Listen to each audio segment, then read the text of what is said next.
해줘야 돼. Let's now talk agreement.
like you're very open-minded in terms of the field. I see.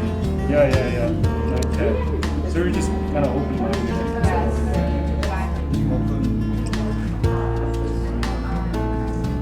Automation. Yeah.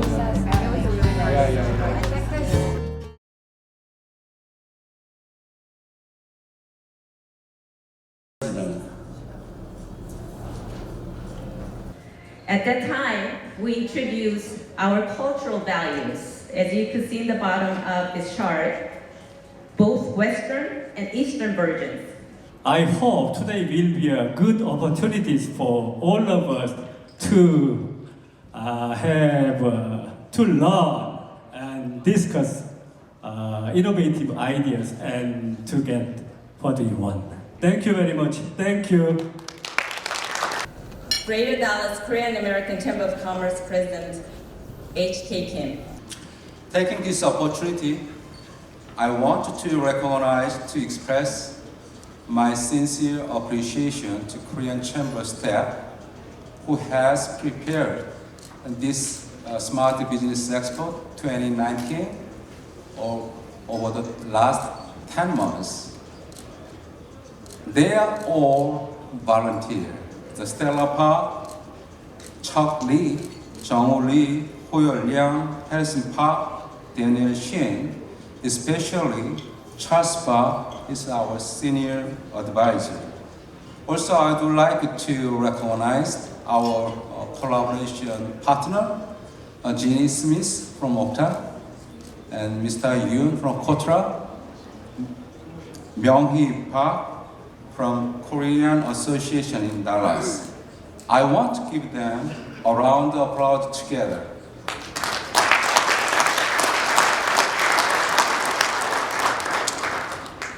As the president of Dallas Korean Chamber, it's my honor and privilege to welcome you all to the first Smart Biziniss Expo hosted by the Greater Dallas Korean American Chamber of Commerce. The Smart Biziniss Expo 2019 is an international business network event. This event has brought together government official, cooperation leader, a local business owner, and the member of Chamber of Commerce in the DFW area. This event will feature 5G, a smart store, and smart city. I hope these featured activities will bring much attention and greater attraction of diverse people from various business fields. It is a great pleasure to see highly diverse business groups across community working together for this event. To make DFW Hospital to business owners, let us build a strong bond with one another. Once again, I welcome you all and hope this event enjoyable to everybody attending here. Thank you.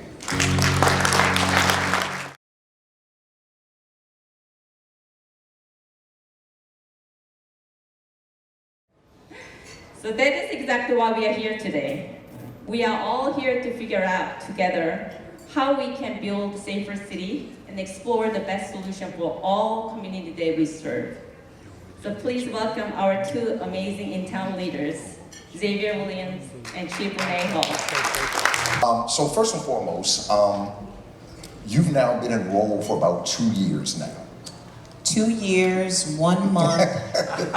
No, yeah, two years, 1 5th. month, 30 days, 18 hours. Yes. But who's counting? Yes. And what you walked into, there were a lot of opportunities and challenges. Give us a sense of what you walked into and what you've been doing over the last couple of years. So one of the things that I was so blessed to be named the 29th police chief in the city of Dallas, and coming from a city like Detroit, it was, for me, Dallas is the 9th largest city in the United States. So I thought I was coming into an area that was much more highly had much more higher technology than where I was coming from. So walking in the door, great city. I think Dallas is the far better city in the country than any place I've ever been.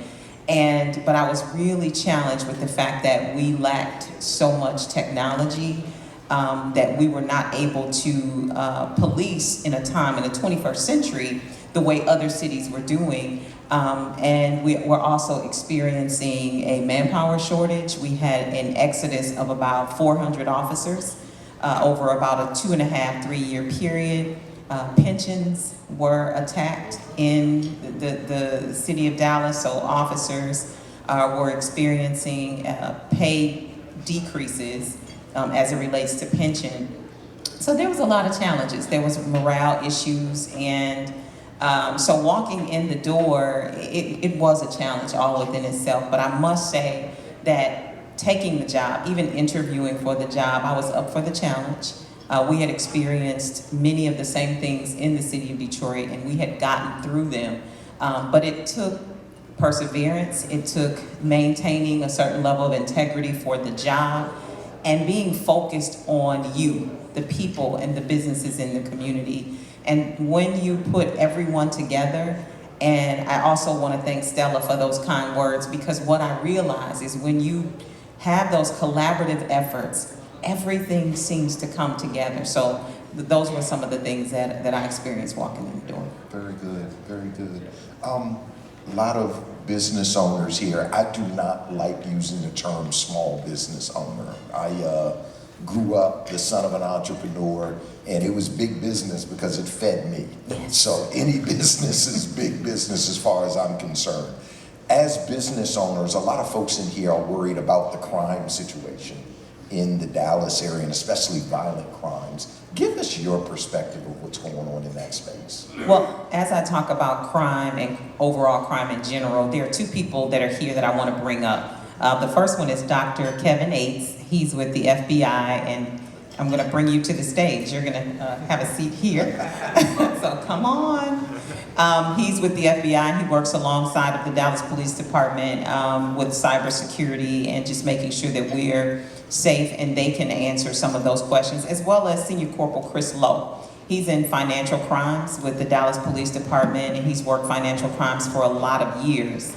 And as I welcome them to the stage, I just want to make sure that I bring them, because when you talk about businesses, violent crime is what we as police officers and police department leaders, we think about the violent crime.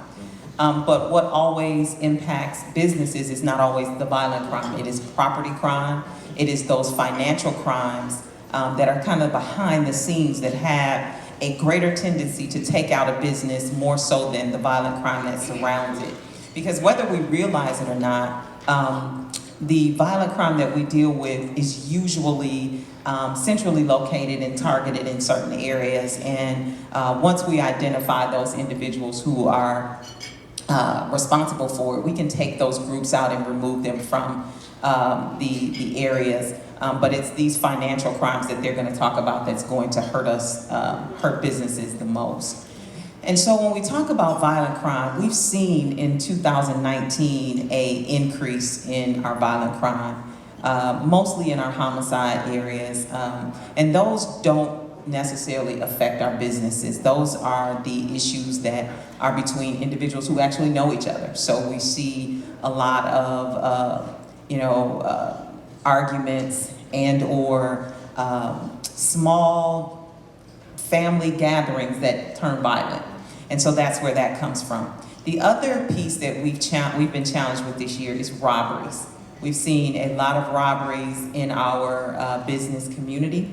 And so we work alongside of the state police. We brought in for the summer crime initiative, as well as now we're moving into the holiday season. So we bring our community partners together, as well as our law enforcement agencies, and we focus on using data. Everything in the Dallas Police Department is focused on data and our relationships with the business communities. We have a neighborhood police officer, Officer Kim is the business liaison for the police department in the Harry Hines corridor. So what we do is we make sure that within every area, we have a police officer that's designated for that area to let us know what crime trends are happening in the area, how we can work together in order to alleviate those problems, who's committing those crimes, what time of day or night that it's occurring. One of the things that was very prevalent recently, but we've apprehended those individuals, was we saw a lot of our Korean business owners were being robbed as they made their deposits to their banks. These groups were coming out of Houston. We were able to identify them and we were able to apprehend them. So we have now removed that element from the city. So it's those things that we do working together with other law enforcement agencies. Wonderful, wonderful. And you guys are ready, hopefully. One of the things that I did want to ask about is, the rise of cyber attacks, things like the scanner data theft types of incidents around crime. These are on the rise, they're becoming more prevalent. How should business owners think about combating those things and what should they be looking for? So I don't know who I'm directing it exactly to, but if y'all could give us some insights on how business owners should be thinking about those. But on the other hand, when we're doing that, it's a good thing that we're able to communicate with each other instantly through email. We're constantly checking our phones. Is that the other actors on the other side, they also have access to this information as well. So we are I've been doing financial crimes for 9 years, and it's gone from bad actors going into stores to now everything going to the cyber world. So we're currently right now, the trends that we're seeing is what we call, if you're familiar with the term social engineering. And what that is basically an actor is manipulating or using deception to manipulate somebody into providing their personal information for fraudulent means. Through email, even through phone calls. They can call you. I'm sure I get calls every day regarding from the Social Security Administration regarding I'm in trouble with the law. But we get that, and a lot of it's all transitional to the cyber portion. So we call them BECs, which is business email compromises. And I'm sure some of you have gotten that, where you're getting an email from somebody who looks like a trusted source, and they're truly not a trusted source, and they're asking you to, provide money and wire money over to a certain. We're getting a lot of that. We're getting a lot of things called ransomware. And I'll let Kevin dive into the concept of ransomware. So the social engineering aspects are a big problem. We want to share information, and I'll just point this out a little bit more. We often social engineer ourselves, meaning that we put our information out there, so much of this information that these bad actors are able to take advantage of it. They will use your name and your contacts and the people that you know that you put on, say, LinkedIn, and then pretend to be those people or someone from an organization that you know. And they're playing on your trust. So it's always an issue to always look at your trusted sources and verify that they actually come from those trusted sources and not someone that's just pretending to be from those trusted sources. The business email compromise, like I said, is on the rise. The tax return aspects are also there, where a bad actor will actually use your information to file your taxes for you and then gain your money from the return, right?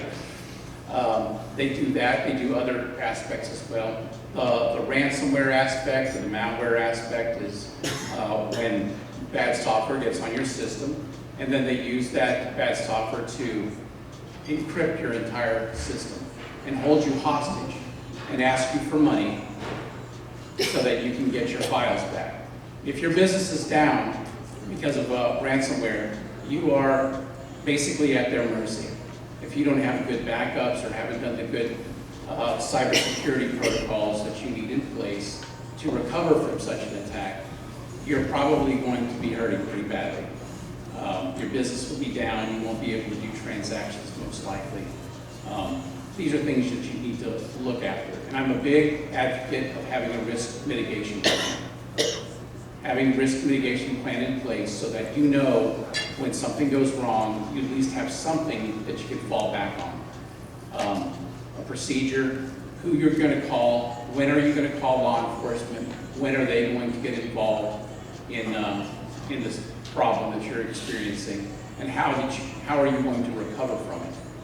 So always come up with some sort of mitigation plan, and don't wait for the event to happen and then be at the mercy of this bad actor. I don't mean to go long, but I would say on top of that too is what you were saying about the having a plan, and I would strongly advise against having that plan on email. You might want to have some different contingency plans, because if your business gets compromised, you don't want the bad actor seeing what your contingency plan is through the email or however they got through, whatever they're looking at, what kind of files they're looking at. So you might have a different kind of contingency plan than having it online or having it through email with your employees or your bosses. No, I just want to say thank you. Those are the trends that we're seeing, and that's why that was so important. From the police department, we're utilizing financial crimes and the FBI to make sure that we are giving you the tools that you need. And just want to make sure that if you have some concerns, make sure you reach out to the police department, and we can connect you to both our financial crimes and or our liaison to the FBI, so that your business can be protected. Very good. So, building on that, what are programs and actions further programs and actions that you put in place to for the Dallas Police to try to mitigate against some of these crimes, and not only cyber crimes, but you mentioned robbery, you mentioned I'm going to mention burglary, shoplifting. What are some of the programs y'all have in place and things that you would recommend for business owners to safeguard them? So I know that this has been a challenge for us for many years, but what we're focusing on is some of the use of technology. When we talk about property crime, we've partnered with Ring in order for them to be able to provide information into a cloud that's available to the Dallas Police Department in the event something happens at your business and or residence. We've also incorporated the iWatch app, and this is, it's not a replacement for 911, but it is a technological use of your cell phone and or laptop or tablet to be able to report crimes. There are multiple languages. I think there's probably 100 languages that you can report, you can translate into. And it's for you to be able to let the department know exactly what's going on in and around your businesses. We will be launching Starlight. And on Monday, we will be rolling out a program that businesses are able to obtain cameras and lighting that feeds directly into the Dallas Police Department, so that we're able to virtually monitor your businesses to make sure that we're able to see what's happening while you're there and even when you're not at those locations. And so it's a pilot program for 6 months, and then it'll be open to the entire city. But those are from the technology standpoints of being able to identify crime and for us to assist. But nothing beats the old-fashioned taking care of one another. Organizing together. I know that Officer Kim has organized VIP programs where those are volunteers in patrol, and that is where you volunteer to patrol the areas of your businesses and work alongside of us so that we can put the resources from our patrol units, but also because if we're really going to be realistic about policing in our communities, you know that we can't be everywhere all day, every day, so we need your help. So becoming the eyes and ears alongside of us, creating these crime watch groups that meet regularly and review what kinds of crimes are happening, and then targeting those crimes based on our resources and the resources of the businesses. I will say having cameras in and around your businesses is probably the best way to ensure a level of safety and security. No one wants to be captured on video committing a crime. So when they know that the business is protected through proper lighting and or video, usually that is a great deterrent. Good, good. You had mentioned, that sort of built on my next question, security technologies that are most effective for reducing crime. So you mentioned camera, I heard Ring. Where can people learn more about this? Is this at the booth? Do we have these at the booth? Where is, no, I can drop them off. Do you have these? So we can make sure that they get these. This iWatch, you can download this app on your phone. It is available, it is free. It is free through the Dallas Police Department and Safer Dallas. And you can go into your app store and download iWatch, and it will allow you to report crimes. You can do a crime in progress. We don't want you to negate 911. But if you allow us to know suspicious cars in the area, things that you see that you know are a problem, it allows us to be able to see it and identify it and make sure that we're addressing it. One of the things that's really important, and I know this just from being in law enforcement over 21 years, is that a lot of times you don't report crimes. That does not help us alleviate the problems in an area. I know there are times when people say, well, you know, I know the police are busy and this might not be big enough, might not be a big enough issue. Every issue is important to us because in order for us to make sure that nothing happens to your business, your residents, we have to know what is going on in and around that area so that we can put the necessary resources in place to remove that element from your area. So that is important, and we want to encourage you that yes, the Dallas Police Department is busy, but that's what you pay us to be, is busy. So we need you to let us know what's going on in and around your areas so that we can properly address them and utilize your deputy chiefs, your majors, and your neighborhood police officers and liaisons in every one of your divisions. So for you, from a cyber standpoint, from an email standpoint, what tools online would you recommend for folks? Is there anything that comes to mind that you would recommend? The big one for the FBI is IC3.gov. If you haven't been there, I would strongly encourage you. Say it again. IC3. IC3.gov. And I actually brought some brochures.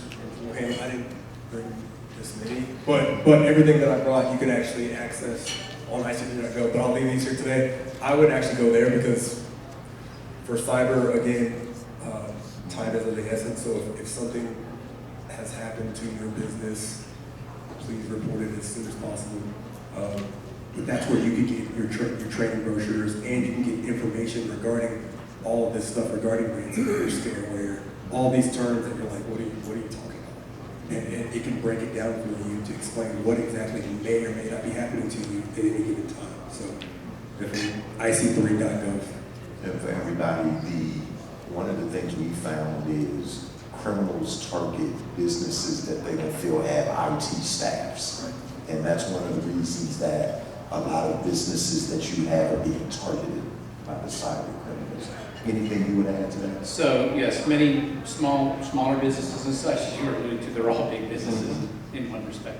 But having said that, if you're relying on a third-party IT group, make sure that you are speaking with them about your cybersecurity issues and make sure that they have a plan in place to deal with cybersecurity issues. Oftentimes they don't. They're just there to provide you with a service. But that service should include things like you're part of a bigger network or you have several employees that are, of course, have their own logins to your system. This IT group should be controlling that. When an employee leaves, you should be communicating with them that your employee's left and they can clean up your system, remove those old accounts so that they can't just get into your system some other way and use those accounts against you. Making sure that everyone has their own login account and not using a shared account. If you're using a shared account, Everybody knows your password, and anybody can pass that on to anyone else. So everybody should have their own individual login accounts. Also, on top of that, don't use an administrative account to do your regular business. If you have an administrative account, make yourself a regular user account and do all your business on the regular user account. Reserve the administrative account for installing your software, for updating your systems, and don't use that for your regular business. Always use a second, lower priority account to do your regular business. That way, it's not exposed as much. And also, it's an individual account for you, and you don't share that account, a generic administrative account. Turn those accounts off because they can be compromised very easily. And the other big thing that I would suggest people do is implement two-factor authentication. You don't just rely on a password. It's a password and something else like a phone code that you give to the system, a one-time password. So many accounts you can set up. Thank you.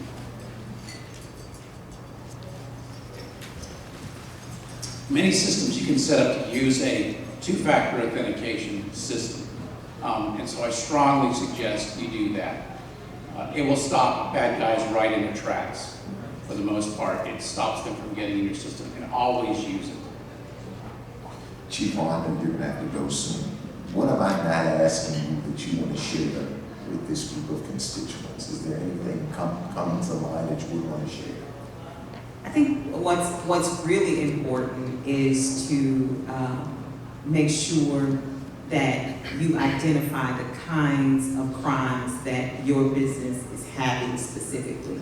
There are multiple different business owners in here, and you all don't share the same kinds of challenges. When we talk about violent crime or property crime or cyber crime, each business is susceptible to that, but we need to make sure that we're identifying your specific issue because the department can only assist if we know what we're looking for or what we're fighting against. I tell all communities, and Stella, you know this, when we're talking about police departments, our focus goes around violent crime because that is what determines what kind of city we are and if we're the most violent in the world. But in order for us to have the focus that the community wants us to focus on is if you tell us what it is. That is the reason I have advisory board meetings, because my advisory board will come in and say, Chief, I know you guys are doing this, but what about this? And it's sometimes things we're not focused on, not that we don't know exist, but we're not focused on them because we don't believe that anyone else is focused on them, so you have to shift our focus. So I would just say make sure that you're communicating with us on a regular basis, that the only bad question is the question that's not asked to the police department. So I do want to make sure that I just drive home as much as I can. We are here as partners. The Korean Chamber and the Dallas Police Department has a long history. All of the regional chambers we have great working relationships with, and we want to continue. But how we continue to be good partners is we have to make sure that we know what it is you need and that we're responding to the needs that you have in the proper way. And if it doesn't work, let us know, because there is no silver bullet answer to crime. I know people believe that, but it's not. There's no silver bullet answer. So we're always looking and working to find out what works best and what works best in your respective area as opposed to someone else's. So that's what I would say. Great. Chief Hall, thank you. Chris, Kevin, thank you. We're going to move on. Am I handing it directly to you? Okay. Well, thank you all very much. All of this is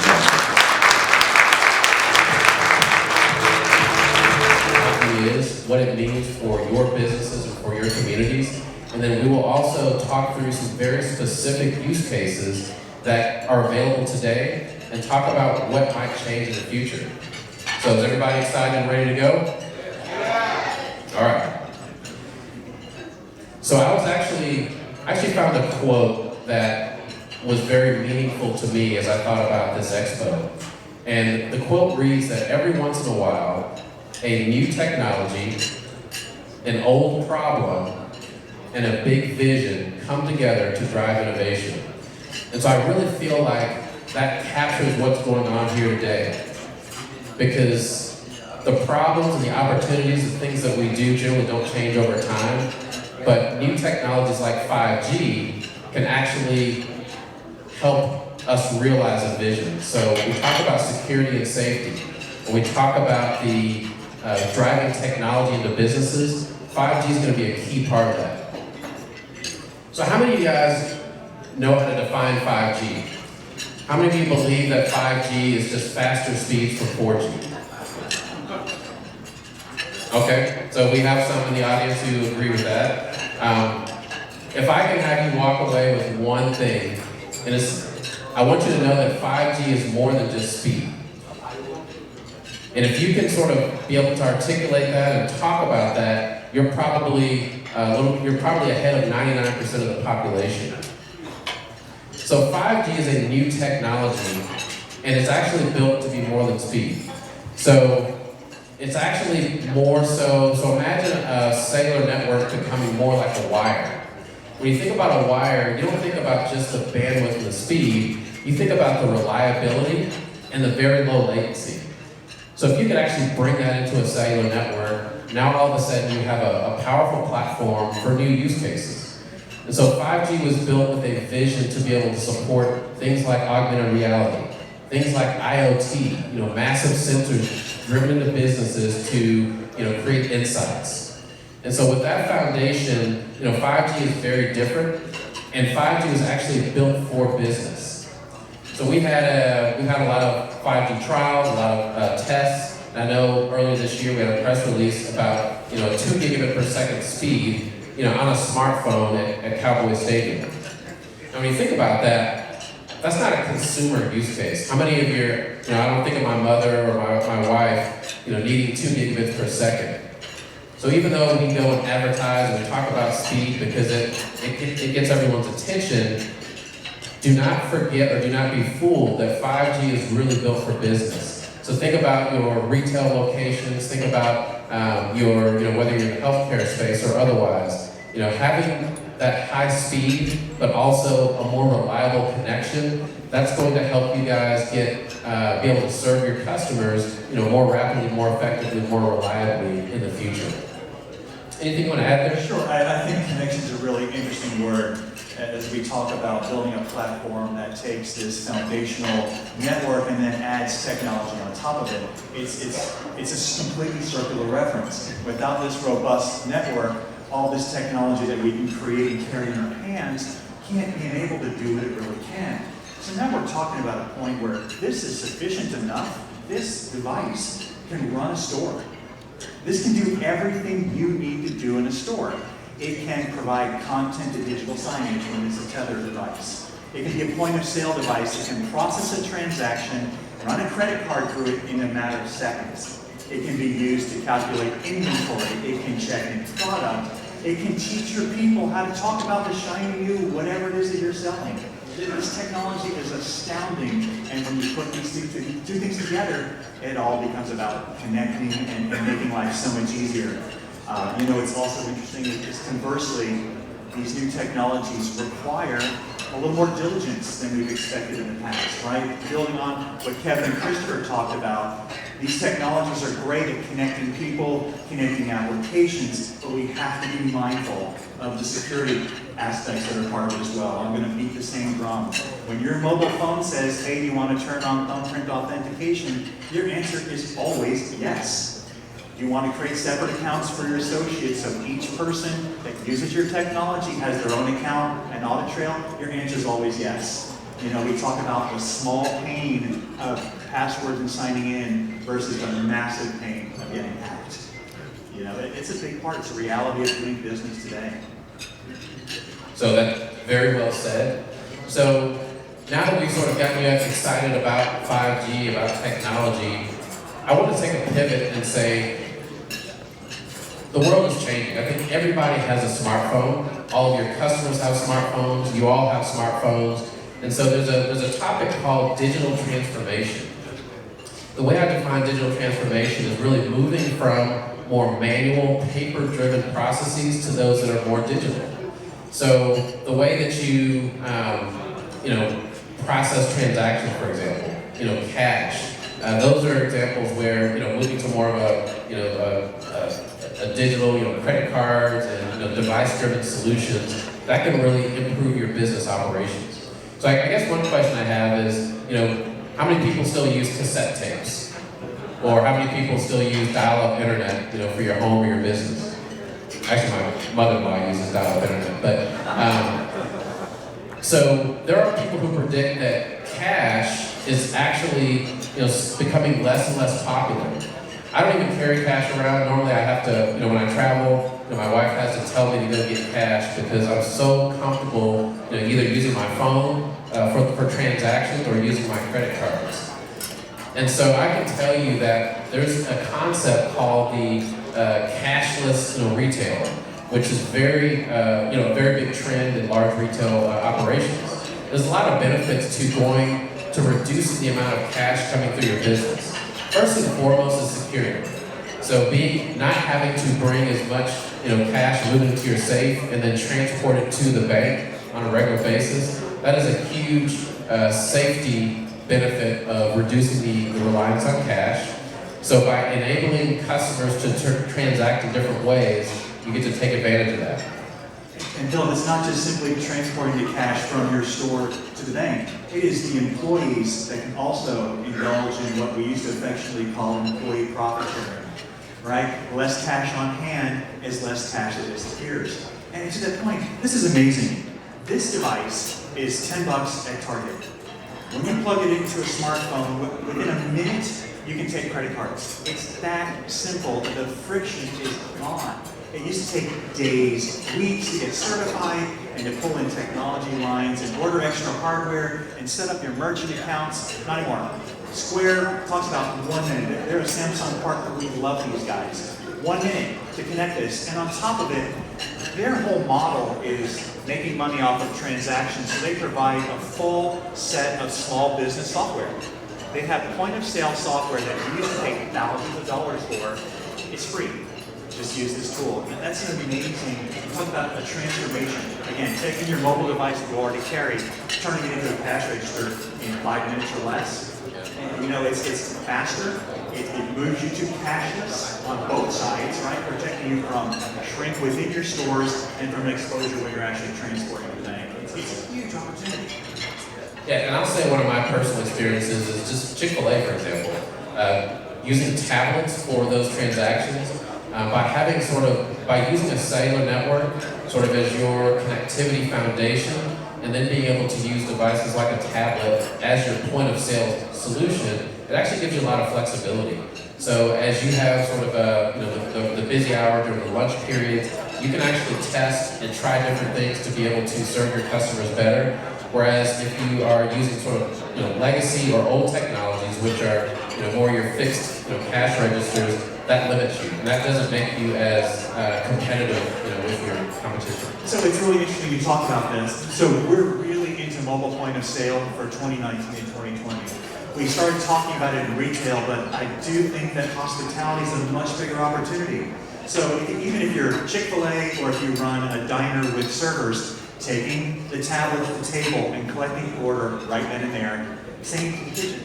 It's going to completely improve the speed of service, which is a better customer experience. And if you haven't heard about customer experience in the past couple of years, I don't know what magazines you're reading, because that's all we talk about, right? In retail and in hospitality, that the answer, the savior, the holy grail to the fight against e-commerce is customer experience. And what that means for us is back to this idea of controls and tools to enable associates to make much more successful transactions the first time, right? No more writing it down and, oh, I forgot your order, or, oh, I got sidetracked and you put it in the computer and all this kind of stuff, just putting it in wrong, all these things. It's all the technology right there in your hand. We just introduced this. I hate to be a Samsung shield here, but this thing's incredible. It's completely ruggedized. I can drop it. Sorry, now I have your attention. And it's ready to go. This thing is military grade. ready for gloves and freezers and everything. They use this for utilities and forklifts and in warehouses, and I think it's proven itself that it's probably finally ready for retail too. So it's a great time to start talking about technology in small businesses. You know, you've got this amazing, robust network. You have this resilient and, quite frankly, incredibly affordable technology to drive a better experience. And we know that better experience means profitable experience. And that's what we're all here for, right? Absolutely. You know, I have a Samsung smartphone, but I'm not going to drop it because I don't remember it being rugged, but I'm glad you have a tablet that can do that. So we've talked about 5G, we've talked about digital transformation, and before we move away, I do want to tie the two together to say that one of the benefits of 5G is personalizing networks for business. Because when you think about 4G and 3G, it's always one network, one shared network between all the consumer devices, you know, your shoppers' personal phones and your business machines. But one of the goals of 5G is to actually be able to segment the network so that we can drive a more predictable and reliable experience for business. And there are purpose-built applications and solutions already available on our 4G networks that are going to transport into 5G in the future. And I think if you just sort of take this opportunity to go look for those retail solutions and so forth, they're available now, and there's some awesome value out there. So I think we want to talk a little bit about one of the other topics, which is going to be the smart retail store. So smart retail. So that's one of the topics that we have in the agenda. And this is a very specific use case that comes to mind. And this is a very real opportunity for everybody in the room. So there's a company called Tkn's that actually has a platform that is targeted to retail locations and grocery stores. So if you think about it, think about food. Think about sort of a cold storage, whether it's refrigerators, or in a restaurant, you might have your, all your inventory that's in a freezer. And what's one of the biggest enemies of, all that stored food? Well, it's going to be temperature, humidity, and as your employees are constantly opening those doors, maybe even accidentally leaving a door open, you can have spoilage issues, you can have food that is no longer suitable to eat. So that's a big cost that leaves the business.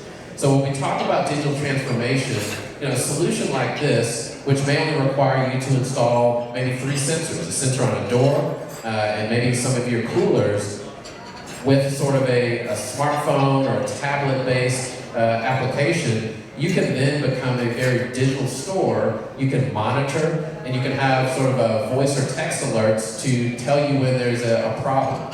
So imagine what that can do to not only make you more aware of your business, to be able to optimize, but it can also help you serve your customers' needs when it's very critical. So this is actually a very real example where we have actually a beta program for a free trial for retailers or grocery store owners available today. So be happy to talk with you more about that. It's interesting because food spoilage is 2 really bad things. You can't sell spoiled food, so you lost money. And after credit card hacks, that's the second headline we love to hate to see, right? Is that someone has a salmonella outbreak over and over and over again. It's the second most popular headline, right? So this is a big deal. That's a decent segue into talking about the other things that this idea of IoT or adding sensors and technology to stores at all different levels, right? It comes to the point where these devices can now do much more than one thing, right? We talk about associate task management or ATM, yet another variation. I finally got my head around automated teller machine, and now it's associate task management. But using these devices to make employees on their first day on the job just as helpful and relevant as employees that have been in their job for 100 days, that's a big deal with this. And using this tech ensures that your standards are met. We're working with a company called Smart Access Control, and what they're doing is placing little near-field communication decals in environments. So now it's on a forklift, it's on a deep fryer, and it's on a display of mobile phones. So when an associate comes into proximity to the forklift, they tap their phone against it, and there's a new video because we changed the operating procedure for forklifts. It is pushed right to that associate, right when they need it, in a way that they can understand. And to make sure it sticks, we put a quiz against it, right? So, did you take a video? Can you answer these 3 questions? It's amazing. A new procedure for changing the fryer, or new ways of talking about the mobile phones to our shoppers. All these enabling devices create better experiences. They give associates confidence in what they're doing. When you're confident and you feel enabled, you're better at your job. We know this. We know that if you make associates happy, they're more profitable, the customer service is better, they're going to stay in their jobs longer. It's all the things we want. You know, turnover in retail is crazy. The current number is 60%. It's probably not that bad at the smaller retailers, but if you think about it, that kind of turnover and that kind of churn, if you can just reduce it to 50%, it saves you money. This is all a business of pennies. We know that. Every time I can save a penny here or a penny there, they add up after a while. Less spoiled food, right? Changing the grease when it needs to be changed, not when we think it should be changed. All these things add up and drive profitability, and that's why we're here. Man, I mean, this is a space that, as a technologist, I really love, because now you can take these devices, you take a cloud-based platform, and then you can personalize and customize your experience. And all of a sudden, you've moved your business from, you know, where it is today potentially to, you know, right in the front of the pack. So it's a model that is very repeatable, and it's for everybody. It's what big businesses are doing, but there are absolutely, you know, platforms for emerging businesses as well. So. Completely. So you're right. So everything that's happening in retail at the big box and the Fortune 100 companies is trickling down and becoming so incredibly accessible. Like the software is now free. It used to cost $1,000. Cash registers used to run $5,000. This thing will retail for $599. We have phones that are under $200 designed specifically for retail. You can't afford to not take advantage of this technology. And we can talk about inventory management. How many people are still running their businesses on Excel spreadsheets? You know, how many people run How many people are just guessing how many units they need to order? The holding cost, the carrying cost for inventory that you don't need because you didn't pay attention to your trends or you don't have that information, those days are over. We can run real-time inventory and base orders on what you need and what the computer thinks you're going to need, not what your gut says you need. These are the cost savings we're looking for. The promise of this technology, it's here. It's here for the taking. It's just setting it up and getting out there and doing it. Yeah, and I will tell you that I've been in marketing for about 4 years, and the thing I love about marketing is that we are at a point where we listen. We probably do more listening than we do in just, you know, building technology and just kind of pushing it out to the market.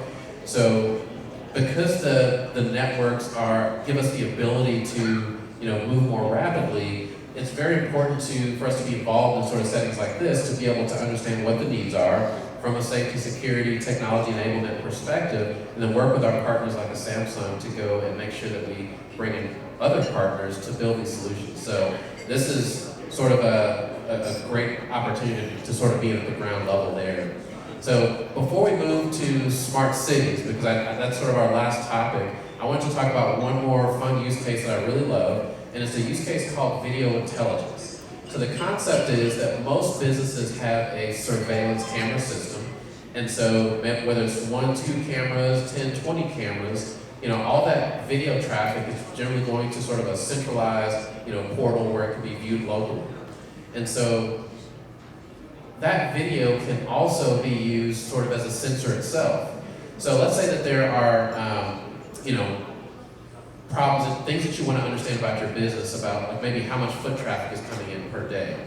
You can sort of use a cloud-based artificial intelligence solution, and there's tens of them out there, many of them, that basically, if you take that video feed, push it into the cloud, it can then send you back information, insights on, you know, when your lines were too long, or how many, you know, customers you had to come through for, you know, throughout the day. They can sort of be trained to identify safety issues. And so that's another great category that uses your existing surveillance cameras, but then you add on the cloud and you have more information at your disposal to help you run your business better. I want to piggyback on There's a company in Japan that takes that same technology, and what they're doing is watching people as they go through the store. So they're watching individuals, not necessarily looking at the store for a day, to find shoplifters. Because it turns out that shoplifters exhibit very consistent behavior patterns. What they do is they go to the most underserved parts of the store, back in the corner. The face is typically obscured, and they will visit this area 3 or 4 times. And what this technology does, it finds those behaviors, and then all it does is send a text message to the store, the staff, and say, go say hi to this person back in the corner. And that act of saying hi cuts down shoplifting by 60 or 70%. It's crazy. We're going to be able to start doing so many things with in-store analytics that have never been available before. We're going to be able to provide our stores with the same type of data that e-commerce has been rolling around in for years. As it relates to where are people dwelling, what products are they most engaged with, how does the store evolve over the course of the day? Crazy. One of my favorite things to talk about. Yeah, and you guys have already taken the first step. I mean, we heard Chief Hall talk about some of the video camera feeds being sort of routed into the police department.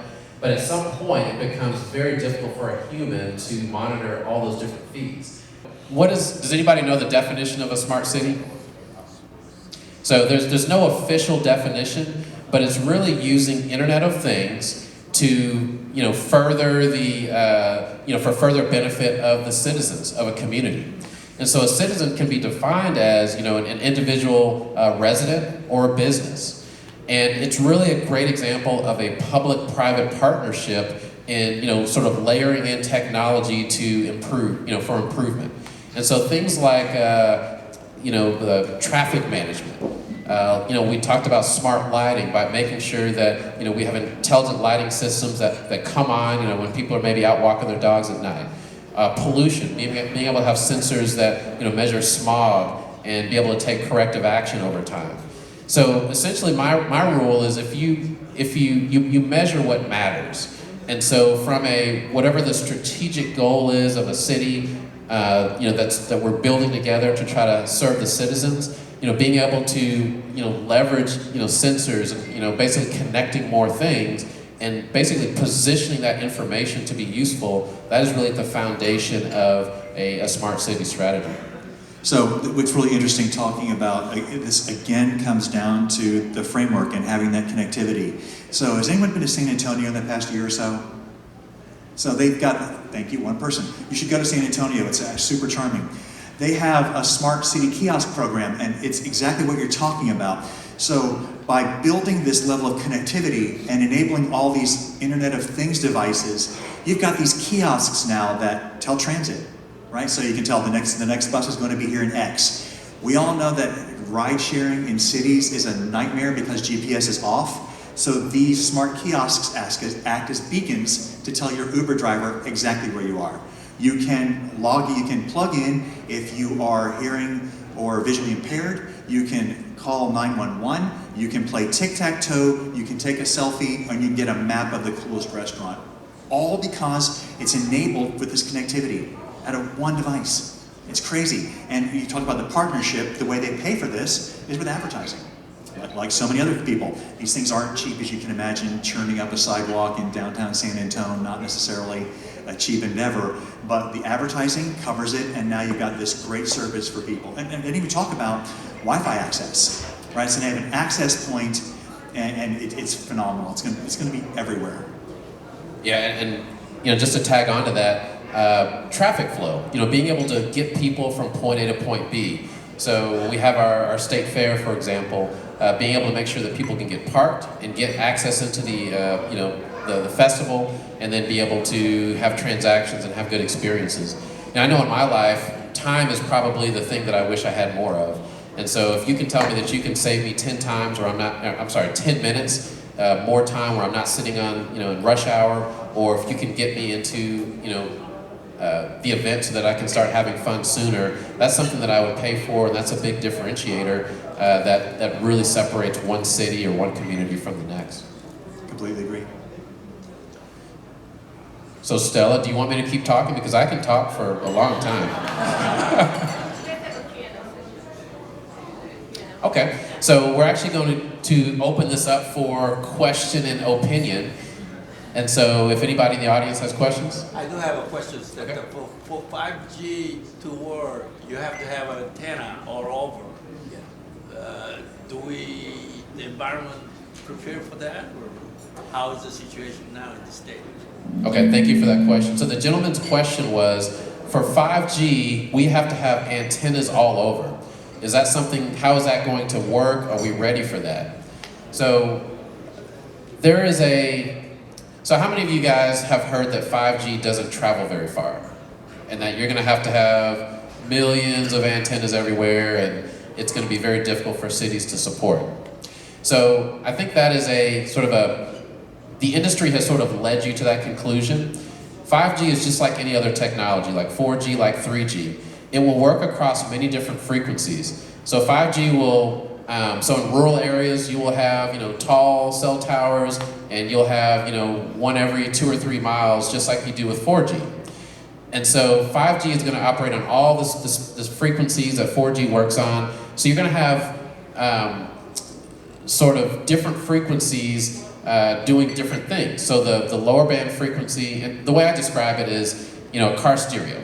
When you sort of in your house and some young kid has like a car stereo and the subwoofer, when the car is probably around the corner, you can't even see it. Generally, I can hear the bass, the subwoofer. And so that lower frequency actually travels very well through trees, through bricks. And so 5G is going to leverage lower band frequencies to travel very well. And that's going to create a very good foundation of coverage. Now, the drums or the voices, those higher frequencies that come out of that car stereo, you usually don't hear those until the car gets very close to your house. So that's a nature thing. So as you go to lower band frequencies, you have stronger propagation, it travels farther. And when you get to those higher band frequencies, it generally gets reduced or knocked down by trees and by bricks. So cellular operators have a large portfolio of frequencies.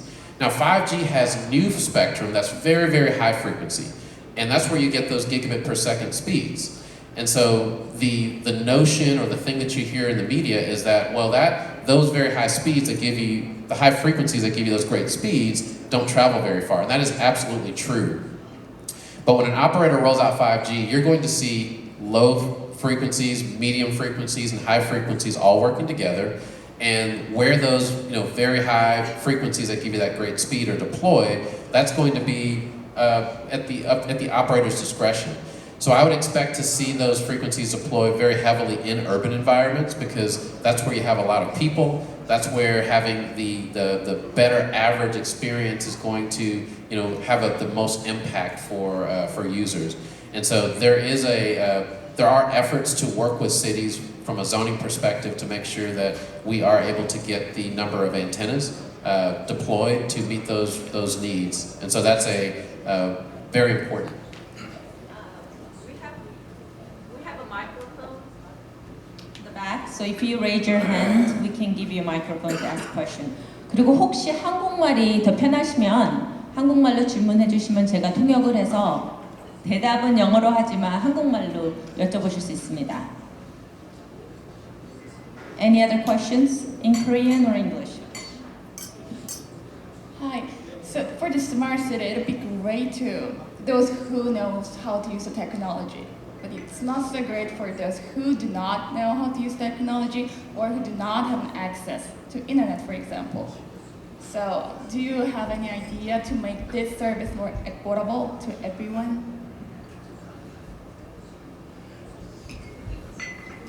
So her question was, how do we respond to those who don't have access to internet? And what about those who can't afford the new technologies? So I will say that so it starts with access. All these things don't happen if you don't have the access to good internet service. One of the things that is very popular is something called fixed wireless or mobile broadband. So cellular networks, we're actually building services and plans that we can sell into businesses for connectivity. So if you don't have a high-speed connection coming into your business via a broadband or a wired connection, now you have the opportunity to leverage cellular signal that might be reaching your business. So I think one of the drivers is to make sure that there are more choices. Where you have one choice that might be too expensive, maybe a cellular plan can be another alternative.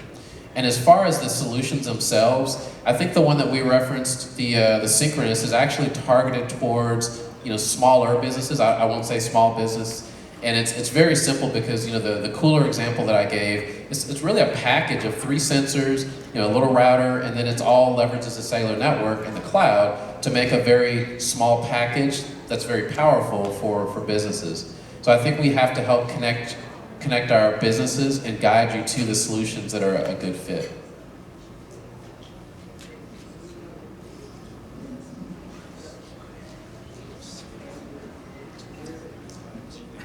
Yes, hi. Quick question regards to 5G technology. Is there going to be a standard that's more or less universal with respect to 5G technology? So I want to make sure I heard the question correctly. You asked, is there going to be a standard? Yeah, like 5G technology, or each company is going to.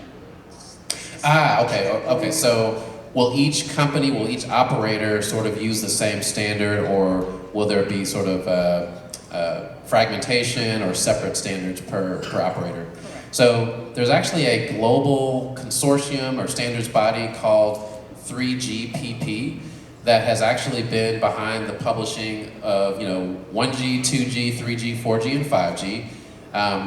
Many of the companies that you use are participants in that standard, and they help write all the requirements that ultimately lead to all the next Gs. And so 5G in itself is a part of that standard, and so there are specific releases that come out every 18 months that actually add new features to 5G that we then can go and build and then offer more capabilities to our customers.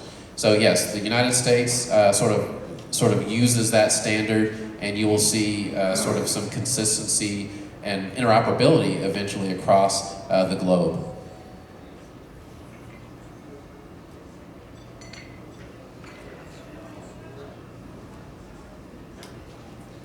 This is your time to ask all those questions that you never could find a good answer for.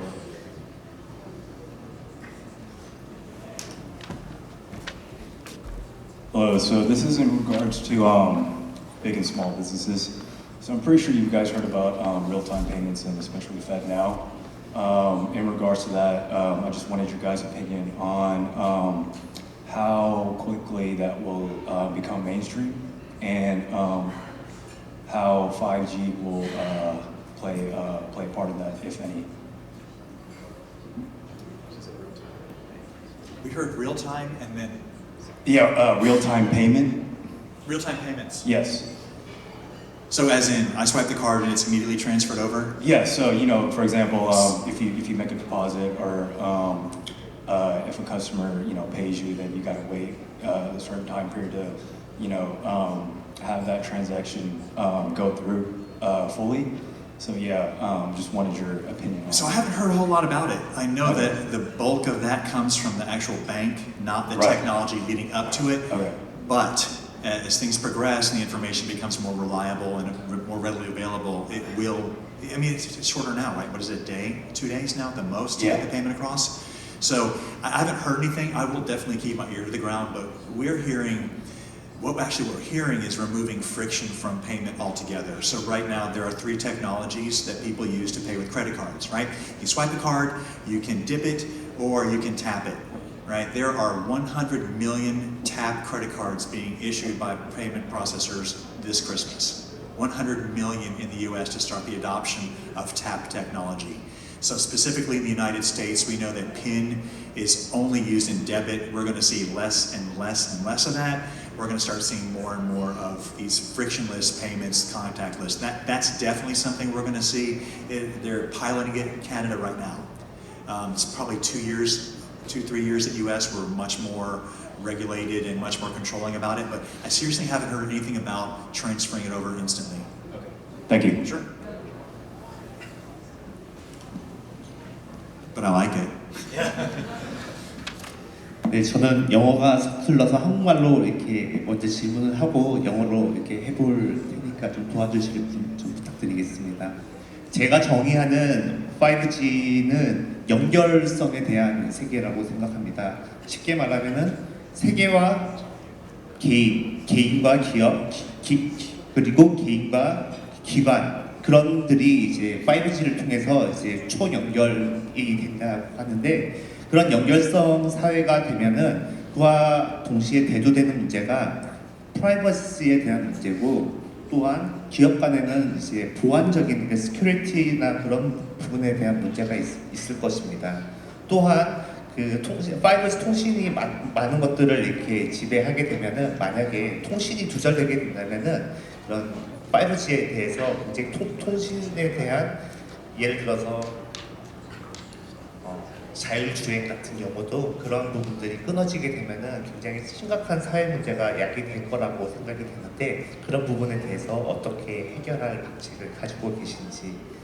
네, 제가 최선을 다해서 통역을 할게요. 그러니까 만약에 틀리면 제가 먼저 해볼게요. 그러세요. 네. First of all, thank you for your explanation. It was very helpful to understand the 5G world.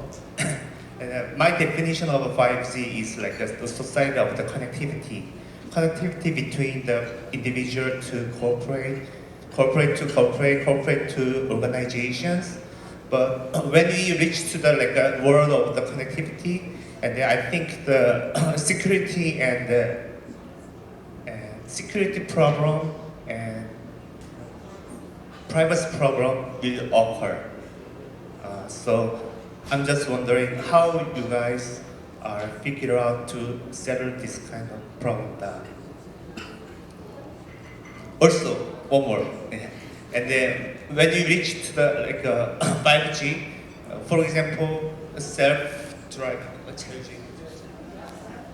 self-driving, when there's some problem with a communication or telecommunication, and I think a lot of traffic problems will occur as well. So in that case, it's how you guys will solve the problem. So I think that there were really two questions. One was about 5G and security, and the second question was about resiliency or what happens when there's a network loss in a self-driving car. So the first one from a security perspective, and this is just my opinion, so 5G from a security perspective is sort of a progression from 4G, and 4G actually has a very strong track record. You will find very few incidents of a 4G cellular network that has actually been hacked or any sort of man-in-the-middle attacks. So 5G is actually a progression on that. It adds in many new features which get very, very technical, new security keys, sort of a new border protections when we have interoperability between other operators. And so I think the industry expects sort of a continuation of the strong track record into 5G. Now, because of the sort of IoT and the need to connect additional, connect everything, and sometimes the end devices may not have the same security measures as a smartphone, I think you will see sort of a intersection between a traditional cybersecurity practice and mobile networks. And so those partners who you might work with who have sort of a strengths in both of those areas are probably going to be able to customize a security strategy, with you and your company to best address kind of your specific needs. And to your second question about self-driving cars, I didn't mention self-driving cars, and it's actually a pretty cool use case. So because of the low latency of 5G, now we can start to use cellular networks to help with, remote control of drones or autonomous vehicles. And so conversations or things that I've heard from industry is that because lives are sort of at stake, with autonomous vehicles, it's probably not going to be likely that there's going to be a single point of failure. It's not going to be just only 5G that is sort of the connectivity solution for a vehicle. It's going to be a very good balance between sort of in-car, connectivity and sensors, as well as, sharing information. They call it, V to X. Maybe the vehicle that's, a mile ahead sees something and it can share that information back to the vehicle that's behind to take corrective action. So cellular in 5G will be a critical part of that information sharing, but I think it's not going to be sort of the only mechanism to connect. There's a much less dangerous use case we can talk about as it relates to computer vision and AI. So right now, so much of that has to be done on premise, right? You need very robust hardware because the data that you're scanning, all those images, it takes up a lot of bandwidth to transmit to the cloud, even though we know the cloud would be faster. And I think 5G is going to kind of flip that equation a little bit. We'll be less dependent on edge servers and much more dependent on 5G to get that data up into the cloud for processing. I want to back up a second because you mentioned privacy, right? So I want to just bring it up a little bit and talk about privacy in retail as we talk about all these IoT devices. So I've trained myself to call it a sensor when what I really mean is it's a camera. And when we put cameras in retail, we are looking at people. We are watching what you're doing. We are calculating and figuring out what's happening. That is, if you think that is not happening, surprise it is. You have absolutely no expectation of privacy in any public space. It's interesting because the sensitivity to this privacy seems to be very generational right now. There was an article published in The Guardian a couple years ago when the UK opened up and made it a policy that technology providers had to give you all the data they had on you. Do you remember the story? The reporter wrote in, she got 800 pages of documents that had been collected about her. 800 pages physically printed and mailed to her. And at the end of the day, it's an astounding amount of information. Every joke she ever told on a dating profile, the kind of guys she liked to go out with, her favorite restaurant, it was amazing what they had. And at the end of it, she's like, I don't really mind. So just remember, if the service is free, you are the product. That's my happy thought for the day. That's a really good insight. Thank you, guys. Thank you for all your insights, and especially thank you. Makes us easy to understand. I think there's a lot of interest in this area, but because of the time that we have to great performance, if you want to continue this conversation, we have an opportunity with Richardson Chamber is hosting breakfast roundtable on November 21st. So if you'd love to be part of this ecosystem partnership and continue this conversation, you can either drop your name and the contact information in front of our registration, or you can actually drop in the box where on the table there's a little glass and you can put your name in there, then we'll send you the invite. So thank you, guys. Thank you so much.